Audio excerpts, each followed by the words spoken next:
So many fathers have said, well, I'm just, working as hard as I can to give my children all the things I never had. It was the things you never had that made you the man you are.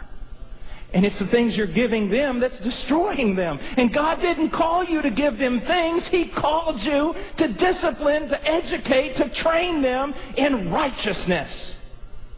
You see? So what's God's will for your life? To press on hard, to be conformed to the image of Christ, so hard that it is visible to those who are closest to you, gentlemen, beginning with your wife. What has God called you to do? He's called you to be a saint. Now let's get a little more specific. Usually when we talk about calling, we're always talking about something religious or something in the church. But I want to tell you something. The church would get a whole lot healthier if we got a whole lot healthier in a lot of other areas in our life. So let's just look at it. You're a slave? Okay. Slave, has He called you to be a husband? Has He called you to be a husband? All right then.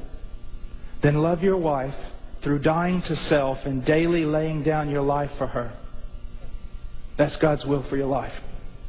And I don't care if it consumes the entire day. Because if you can't get this down, what else are you going to do?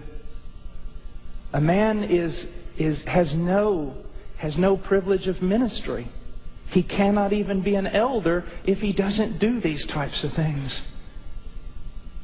So here's what I want you to see. You always say, well, what's the will of God? Are you a husband? Then I'll tell you the will of God. As Christ loved the church and laid down His life for her, so lay down your life for your wife. That doesn't mean being someone who just follows her every will and wish. No, it means that you are growing in godliness so that you can lead her, so that she will become everything she ought to be in Christ and in righteousness. That's your job.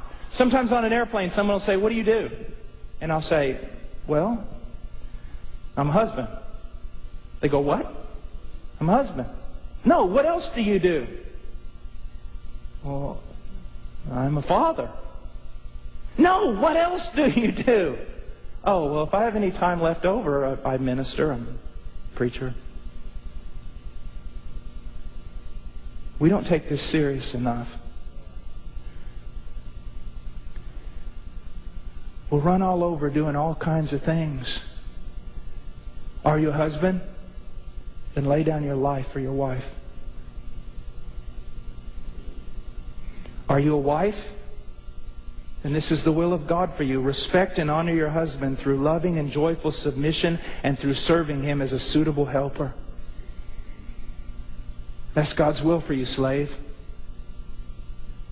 That's what if you're going to be a slave and you're a woman and you're married, then this is God's will for you. Do this.